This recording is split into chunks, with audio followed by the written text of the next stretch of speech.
Ciao amici, oggi non si crea, oggi vi spiegherò finalmente le frese che ho utilizzato nei miei ultimi video per fare le ultime mie creazioni. Io ragazzi sto imparando adesso, però ho fatto vari tentativi, ho fatto appunto queste mie due ultime creazioni che sono venute a parer mio belline, e quindi sono lieto di potervi spiegare quello che ho utilizzato io. Quindi prima non ero molto sicuro, ma dato che sono venute comunque anche fatte bene le creazioni, sono lieto di potervi spiegare quello che ho utilizzato. Allora ragazzi, quello che mi occorre, come sapete, comunque questo qui è il rifilatore che utilizzo sempre io, che è pesatrice verticale o rifilatore, chiamatelo un po' come volete voi, col quale si possono montare le frese con il gambo da 6 e da 8 mm. Se volete montare delle frese col gambo da 3 e 175, io utilizzo questo adattatore qua, che dopo ve lo mostrerò più da vicino. Comunque metterò poi anche il link dove poterlo comprare. Che praticamente lui cosa serve? Mi serve per montare appunto le frese col gambo da 3 e 175 nel mandrino della fresatrice, del rifilatore, nel mandrino da 6 mm. Quindi questo qui, l'adattatore, avrà il diametro esterno di 6 mm e il diametro interno di 3.175. Quindi ragazzi, queste qui sono le frese che vedete qui davanti, sono le frese che ho utilizzato io in vari step.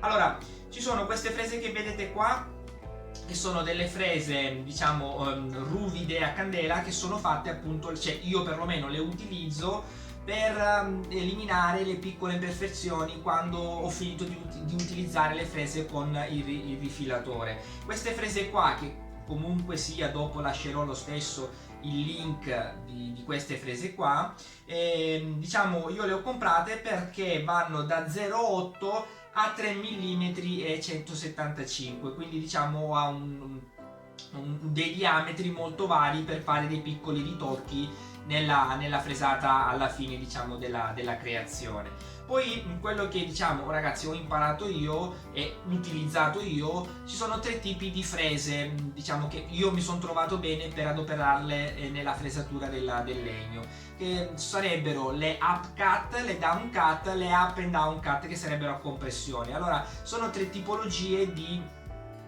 frese, più che altro di taglio, che sarebbero la up cut, che praticamente cosa fa? Ruotando mi spingerà il trucciolo del legno verso l'alto, quindi up. L'unica cosa che lascerà molto ruvido, molto grezzo la parte superiore, e quindi se io devo seguire una linea farò un po' fatica a seguire appunto la linea, perché verrà tutto lo sporco in su e appunto farò fatica. Poi ci sarà la down cut, che sarà praticamente la fresa che ruotando spingerà il trucciolo verso il basso, e quindi non puoi fresare più di tanto, perché comunque va a schiacciare il trucciolo nella base di legno, quindi è meglio fare più passate. L'unica cosa, la cosa più positiva che mi piace di più appunto della down cut è che mi lascerà sempre pulitissima la parte superiore di taglio, quindi se io devo seguire una linea la vedrò sempre molto bene. Poi esiste anche la up and down cut, che sarebbero a compressione, cioè c'è la parte iniziale della fresa, la punta della fresa, che è in up, e la parte invece finale che è in down. Scusatemi, non è questa, comunque poi da vicino ve la indicherò, da lontano comunque non si vede nulla. La parte iniziale è in up e la parte finale, o perlomeno al contrario, è in down. Quindi quando inizierà a fresare, la parte di sporco andrà verso l'alto, però siccome la parte qui sopra della fresa è in down cut, quindi lascerà sempre pulita la linea di taglio. Dopo comunque ve li farò vedere più da vicino per capire effettivamente il modello come taglia.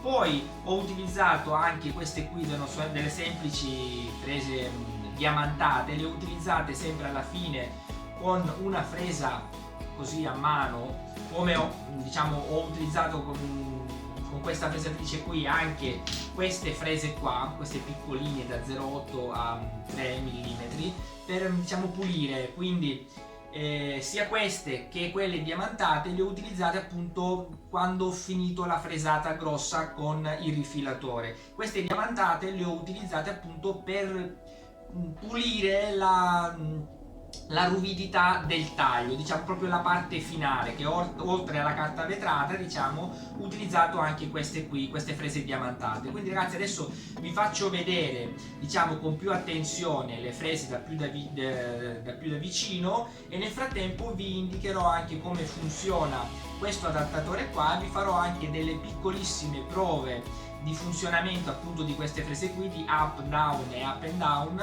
su un pezzettino di legno, per farvi vedere appunto come funzionano queste frese. A dopo! Ok, quello che vedete qui dietro, questa qui è il mio rifilatore, ok? Lo lascio qui dietro. Questo qui è il mio adattatore e questo qui è il mandrino che c'è in dotazione col mio rifilatore. Questo qui è da 6 mm per le frese con il gambo da 6 mm. Questo adattatore qua ha il diametro esterno appunto di 6 mm e il diametro interno di 3 mm 173. Quindi io vado a prendere la mia fresa con il gambo da 3 mm 173, la vado ad inserire dentro l'altezza che volete voi, giustamente, cioè quella corretta, per carità, e dopodiché andremo a mettere l'adattatore nel mandrino del nostro rifilatore, ed il tutto, scusatemi un attimo, qui c'è il mio rifilatore, andremo ad inserire il tutto all'interno e quindi poi andremo a bloccarlo come dovuto.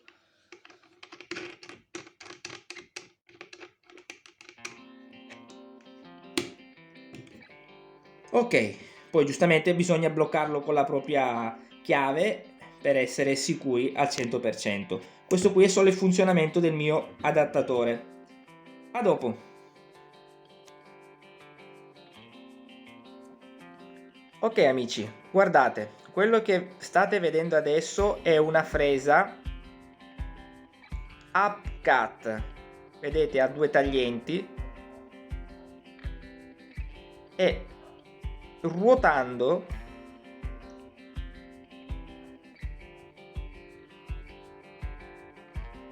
il truciolo andrà in su,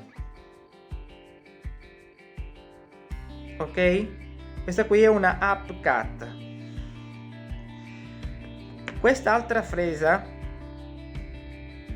come vedete, ha due parti. La prima parte è un up, vedete che è sempre nello stesso verso, andrà sempre in su il truciolo, mentre la seconda parte è in down cut, quindi tagliando il truciolo andrà in giù.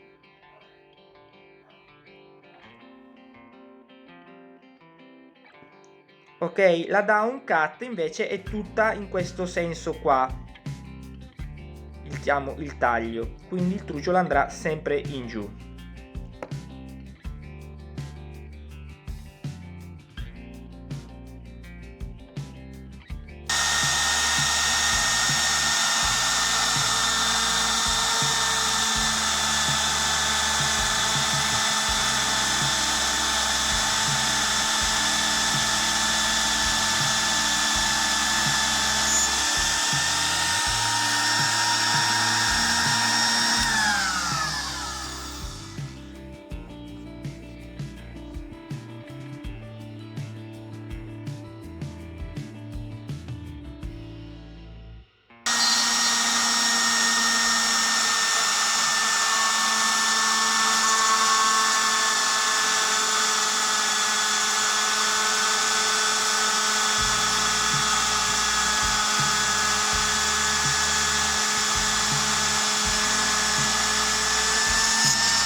Ok ragazzi, vi ho fatto un piccolissimo video per farvi vedere un attimino come tagliano i 3 tipi di fresa.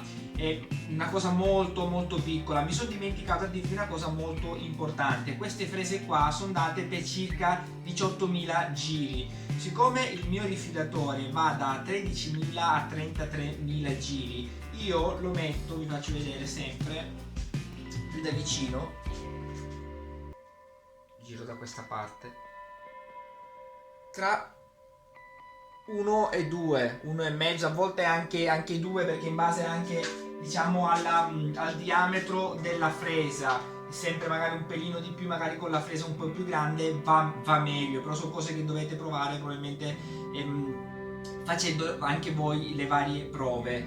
E un'altra cosa, signori, state sempre attenti perché questi sono attrezzi molto pericolosi. Usate comunque tutti i dispositivi di sicurezza validi. E spero vi sia piaciuto comunque questo piccolissimo video dove ho, diciamo, più che altro mostrato quello che faccio io, ragazzi. Non sono un professore, non sono un super, diciamo, esperto di fresatrice, però vi ho fatto vedere un po' quello che ho fatto io per le mie creazioni. Conta anche molto, diciamo, la qualità delle frese che vengono utilizzate. Ragazzi, queste qui sono delle piccole frese che per fare i miei piccoli lavoretti mi vanno molto bene lo stesso. C'è quella che taglia magari un po' di più, quella che taglia magari un po' di meno, perché comunque la qualità non è un qualcosa di eccellente. Però vi ripeto, per quello che ci devo fare io, magari anziché dare un'unica passata do varie passate per arrivare al punto che mi occorre a me, e comunque per me vanno bene lo stesso. Vi ringrazio di essere ancora qui con me. Se non siete iscritti, iscrivetevi al mio canale YouTube e ci vedremo per la prossima creazione o magari spiegazione. Ciao amici!